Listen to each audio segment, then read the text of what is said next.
क्या प्रियंका गांधी कांग्रेस से ही लड़ रही हैं या कांग्रेस प्रियंका गांधी से लड़ रही है?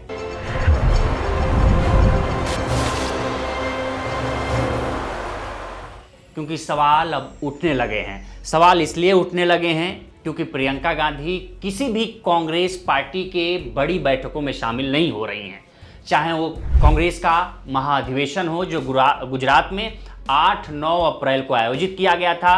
इस आयोजन में भी सोचिए कि जहां कांग्रेस के खुद के संविधान, पार्टी संविधान में बदलाव किया गया और पार्टी संविधान में बदलाव करते हुए जिला अध्यक्षों की ताकत दी गई, ऐसे बड़े निर्णयों में प्रियंका गांधी शामिल नहीं हुई। उस निर्णय में और भी निर्णय लिए गए ताकि राहुल गांधी का एक सपना है, राहुल गांधी ने जिस तरीके से सोचा है कांग्रेस को आगे बढ़ाने के लिए और संगठन को मजबूत करने के लिए, इस इतनी बड़ी बैठक में भी अगर प्रियंका गांधी शामिल नहीं हुई तो सवाल उठना तो लाजमी है। हालांकि कांग्रेस ने ये कहा कि प्रियंका गांधी पे ज़्यादा फोकस मीडिया इसलिए कर रही है, मीडिया उन 35 लोगों की अनुपस्थिति पे कोई सवाल नहीं खड़ा कर रही है, क्योंकि जयराम रमेश ने ट्वीट किया कि 35 और भी नेता थे जो कांग्रेस के बड़े लीडर जो कांग्रेस के महाधिवेशन में शामिल नहीं हुए। लेकिन लोग पूछ रहे हैं कि क्या प्रियंका गांधी उन 35 नेताओं की तरह ही हैं? क्या उनकी ताकत उन 35 नेताओं की तरह ही आंक रहे हैं? नहीं, तो निश्चित रूप से प्रियंका गांधी को इतने बड़े अधिवेशन में और इतने बड़े निर्णय में शामिल होना चाहिए था। दूसरा सवाल इसलिए भी उठ रहा है क्योंकि वक्फ बोर्ड को लेके जो पूरे देश भर में चल रहा है और जो पूरे देश भर में कांग्रेस के लिए भी एक मुद्दा है, ऐसे इतने बड़े मुद्दे पर प्रियंका गांधी का न बोलना भी कई सवाल खड़े करता है। हालांकि राहुल गांधी ने भी वक्फ पर कुछ नहीं बोला, लेकिन राहुल गांधी संसद में उपस्थित रहे क्योंकि वक्फ बिल पर जब वोटिंग हो रही थी तो सभी पार्टियों की तरफ से व्हीप जारी किया गया था, कांग्रेस की तरफ से भी व्हीप जारी किया गया था। और व्हीप जारी करने का मतलब यह है कि अगर आप संसद में वोटिंग के वक्त अनुपस्थित होते हैं तो पार्टी आप पे अनुशासनात्मक कार्रवाई करती है और इस अनुशासनात्मक कार्रवाई में आप पार्टी से निष्कासित भी किए जा सकते हैं। लेकिन व्हीप जारी होने के बावजूद भी प्रियंका गांधी संसद में मौजूद नहीं रही। तीसरा सवाल ये उठ रहा है कि प्रियंका गांधी जब वायनाड से उपचुनाव जीत के पहुंची कहां, संसद, तो उनका पहला भाषण होना था प्रियंका गांधी का और पूरी दुनिया की नजर यानी भारत की नजर, पूरी भारत की नजर प्रियंका गांधी के भाषण पर थी कि प्रियंका गांधी क्या बोलने वाली हैं, क्या नहीं बोलने वाली हैं। जब प्रियंका गांधी बोल रही थी और बोलने वाली थी, उसी वक्त तेलंगाना में कांग्रेस की सरकार ने अल्लू अर्जुन को गिरफ्तार कर लिया और मीडिया का सारा डाइवर्ट रूट कहां पहुंच गया, अल्लू अर्जुन पे। उस पर सवाल उठाए गए कि क्या कांग्रेस की सरकार है, क्या प्रियंका गांधी के वक्तव्य से 1 घंटे पहले या 1 घंटे बाद उनको गिरफ्तार नहीं किया जा सकता था? आखिर मीडिया का अटेंशन प्रियंका गांधी से दूर करने की कोशिश क्यों की गई? क्या इसके पीछे कांग्रेस की ही कोई स्ट्रेटजी है? चौथा सवाल ये उठ रहा है कि आखिर प्रियंका गांधी को इतना वक्त क्यों लग गया राजनीति में लाने में? क्या प्रियंका गांधी राहुल गांधी के लिए चुनौती बन गई हैं?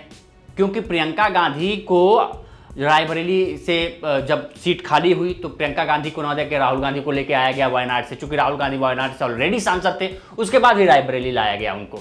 तो क्या वो विरासत को संभालने के लिए प्रियंका गांधी सही उपयुक्त नहीं बैठ रही थी? प्रियंका गांधी को इतने दिनों, इतने सालों तक राजनीति से क्यों कांग्रेस ने दूर रखा? एक सवाल, सबसे बड़ा वाजिब सवाल ये पूछा जा रहा कि प्रियंका गांधी राष्ट्रीय महासचिव है, जनरल सेक्रेटरी हैं, लेकिन उन पर कोई भी प्रदेश का प्रभार नहीं है। पहले वो यूपी की प्रभारी थी, लेकिन अब यूपी के भी प्रभारी उनसे छीन लिया गया है, यूपी का प्रभार भी। अब ऐसे में ये है कि प्रियंका गांधी क्या सिर्फ एक सांसद भर हैं कांग्रेस में, और वो भी जो बड़े मुद्दों पर पार्टी की गतिविधियों में शामिल नहीं होती, पार्टी के बड़े अधिवेशन में शामिल नहीं होती? क्या प्रियंका गांधी अन्य नेताओं की तरह हो गई हैं? आखिर कांग्रेस में चल क्या रहा है और प्रियंका गांधी नाराज क्यों हैं? ये सवाल पूछा जा रहा, और इसलिए पूछा जा रहा क्योंकि जब पूछा गया ये सवाल कि इतना बड़ा महाधिवेशन हुआ, प्रियंका गांधी कहां चली गई, तो कांग्रेस नेताओं ने कहा कि प्रियंका गांधी ऑलरेडी मल्लिकार्जुन खड़गे से बता दी थी कि वो महाधिवेशन में शामिल नहीं रहेंगी, उनका कोई विदेश दौरे हैं, विदेश पे हैं वो। लेकिन सवाल ये उठ रहा कि क्या अगर ऐसे राहुल गांधी करते और राहुल गांधी विदेश दौरे होते तो क्या महाधिवेशन आयोजित होता? नहीं होता, क्योंकि राहुल गांधी के विदेश दौरे के आने के बाद ही महाधिवेशन होता। यानी इससे साफ है कि प्रियंका गांधी को कांग्रेस कमतर देख रही है। हालांकि जो उनके कार्यकर्ता हैं, कांग्रेस के कार्यकर्ता हैं, वो प्रियंका गांधी पे ज़्यादा भरोसा व्यतीत करते हैं, क्योंकि प्रियंका गांधी जब संसद पहुंची तो प्रियंका गांधी की एक्टिविटीज़ ने पूरे मीडिया का ध्यान अपनी ओर खींचा। चाहे वो फ़लस्तीन के मुद्दे पे वो बैग लेके गई, उनके कपड़े, क्या कपड़े पहन रही हैं, क्या स्टाइलिश कपड़े हैं, ये सारे मीडिया अटेंशन, हर दिन कुछ ना कुछ मीडिया अटेंशन की खबरें प्रियंका गांधी को लेकर रहती थी और उसमें राहुल गांधी कहीं पीछे छूट जा रहे थे।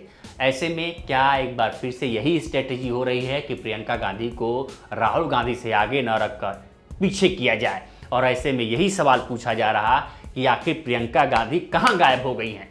इसमें एक खबर निकल के सामने आ रही है कि प्रियंका गांधी को मल्लिकार्जुन खड़गे ने एक ऑफर दिया। ऑफर ये दिया कि जो इलेक्शन कमेटी जो है, कमेटी का जो अध्यक्ष होगा, इलेक्शन कमेटी बनेगी, जो इलेक्शन कमेटी के अध्यक्ष के रूप में प्रियंका गांधी को एक प्रभार दिया जाएगा और ये माना जा रहा था कि ये एक तरह से समानांतर प्रभार होगा जो केशु वेणुगोपाल के पास है, संगठन महासचिव के प्रभार के बराबर होगा।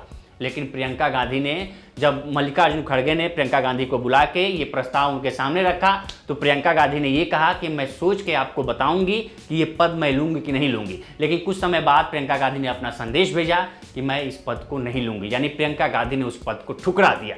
ऐसे में सवाल है कि आखिर प्रियंका गांधी नाराज क्यों है, प्रियंका गांधी चाहती क्या है और कांग्रेस प्रियंका गांधी से क्या चाहती है? क्योंकि आज रॉबर्ट वाड्रा को ईडी ने समन भेजा है, रॉबर्ट वाड्रा ईडी ऑफिस पहुंचे हैं, बावजूद प्रियंका गांधी कहीं दिख नहीं रही हैं। जबकि इससे पहले जब वाड्रा राजस्थान वाले मामले में थे तो प्रियंका गांधी उनके साथ जाया करती थी ईडी ऑफिस। लेकिन अब प्रियंका गांधी की अनुपस्थिति कार्यकर्ताओं के बीच चर्चा का विषय है, देश के राजनीतिक घरानों में चर्चा के विषय हैं और राजनीतिक गलियारों के चर्चा में विषय हैं। और विषय ये है और सवाल ये है कि क्या प्रियंका गांधी कांग्रेस से ही लड़ रही हैं या कांग्रेस प्रियंका गांधी से लड़ रही है? इस पर आपकी क्या राय है, हमें कमेंट कर सेक्शन में जरूर बताएं। बाकी देश दुनिया की तमाम खबरों के लिए बने रहें लोकमत हिंदी के साथ। नमस्कार।